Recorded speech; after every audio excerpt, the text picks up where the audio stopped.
اعوذ باللہ من الشیطان الرجیم بسم اللہ الرحمن الرحیم اللہم صلی علی سیدنا و مولانا محمد وعلی آل سیدنا و مولانا محمد وبارک وسلم۔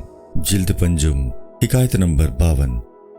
حضرت آدم علیہ السلام کا پتلا بناتے وقت حضرت جبرائیل علیہ السلام کو اشارہ ہوا کہ زمین پر سے مٹھی بھر مٹی اٹھا لاؤ۔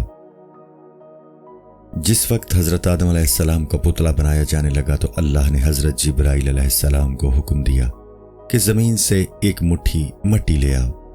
انسان کی تخلیق میں آزمائش کی حکمت ہے، اور یہ اسی وقت ہو سکتی ہے جب کہ انسان پر کچھ زمانہ غفلت طاری رہے۔ چونکہ زمین کو معلوم تھا کہ اس مٹی سے آدم علیہ السلام کا پتلا بنے گا اور وہ امتحان اور آزمائش میں مبتلا ہوگا، اس لیے وہ گھبرا رہی تھی۔ وہ بولی، ایسا نہ کرو، آپ علیہ السلام بہت برگزیدہ ہیں۔ آپ علیہ السلام فرشتوں کے سردار اور اللہ سے گفتگو کرنے والے ہیں۔ آپ علیہ السلام انبیاء علیہ السلام کے سفیر بنیں گے۔ آپ علیہ السلام وحی کی جان کی زندگی ہیں، نہ کہ بدن کی۔ اسرافیل علیہ السلام پر آپ علیہ السلام کو یہ فضیلت ہے کہ وہ جسم کی زندگی اور آپ علیہ السلام جان کی زندگی ہیں۔ وہ سور پھونکیں گے تو جسم زندہ ہوں گے، لیکن آپ علیہ السلام کا دم دلوں کی نشو نما ہے۔ میکائیل علیہ السلام جسم کو رزق مہیا کرتے ہیں، آپ روح کو رزق دیں گے۔ ان کا رزق محدود ہے، جبکہ آپ کا ازل سے ابد تک ہے۔ آپ کے رزق کے لیے کوئی پیمانہ نہیں۔ اسرائیل علیہ السلام کا کام روح کو قبض کرنا ہے، جو کہ ذات کے قہر کی علامت ہے۔ مٹی چونکہ سمجھ گئی تھی کہ اس کو لے جانے کا مقصد کیا ہے، جبرائیل علیہ السلام اپنی شرم و حیا کی وجہ سے مٹی اٹھانے سے رک گئے۔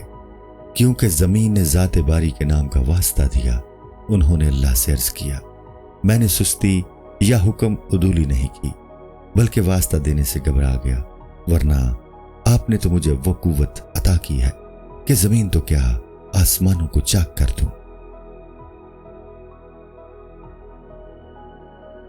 جلد پنجم، حکایت نمبر 53۔ حضرت میکائیل علیہ السلام کو مٹی لینے کے لیے بھیجنا تاکہ مسجود ملائک کا جسم بنایا جائے۔ حضرت جبرائیل علیہ السلام کے بعد میکائیل علیہ السلام کو حکم ہوا کہ نیچے جا اور مٹی لے آ۔ جب وہ زمین کے پاس پہنچے تو وہ لرزنے لگی اور رو رو کر خوشامدیں کرنے لگی اور اللہ کی قسم دی کہ مجھے آزاد کر دیجیے۔ فرشتے اللہ تعالیٰ کی طرف سے رحمت کی کان ہوتے ہیں، اللہ کے خاص بندوں میں مولائی صفات ہوتی ہیں۔ زمین کے رونے سے وہ بھی واپس آ گئے اور عرض کی کہ اے باری تعالیٰ، میں جانتا ہوں کہ تیرے دربار میں آنسوؤں کی کیا قدر و منزلت ہے۔ میں زمین کے رونے کو اندیکھا نہ کر سکا۔ اللہ تعالیٰ کے خوف سے رونے کا ایک آنسو شہید کے خون کے قطرے کے برابر سمجھا گیا ہے۔ 5 وقتہ اذان گویا ذات باری کے دربار میں گریہ ازاری کی دعوت ہوتی ہے۔ اللہ جس کو مصیبت میں گرفتار کرتا ہے اس سے آہوزاری کی کیفیت سلب کر لیتا ہے۔ آہوزاری اللہ کے سامنے انسان کی سفارشی ہے، اور جب سفارشی نہ ہو تو گرفتاری یقینی ہے۔ قرآن پاک میں ہے، جب ہمارا عذاب ان کو پہنچا تھا تو انہوں نے گریہ ازاری کیوں نہ کی، لیکن ان کے دل سخت ہو گئے تھے۔ جن لوگوں کے دل سخت ہو جاتے ہیں ان کو اپنے گناہ اچھے لگنے لگتے ہیں۔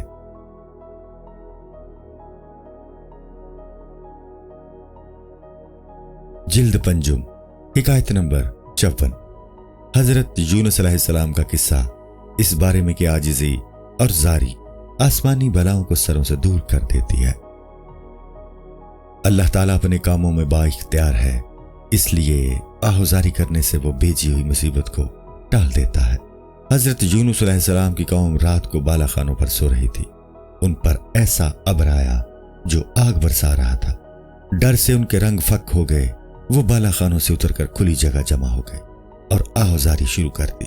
وہ شام سے صبح تک روتے اور فریاد کرتے رہے۔ ان کی آہوزاری سے ان پر سے وہ غضبناک عذاب ٹل گیا۔ آہوزاری کی جو قیمت اللہ کے دربار میں لگتی ہے وہ کہیں اور نہیں لگتی۔ خدا کے دربار میں رونے سے قلب کو ایک دائمی مسرت حاصل ہو جاتی ہے۔ حدیث شریف میں ہے، 2 قطروں کے علاوہ اللہ کو کوئی چیز محبوب نہیں۔ ایک تو آنسوؤں کا قطرہ جو اللہ کے خوف سے بہا ہو، اور ایک خون کا قطرہ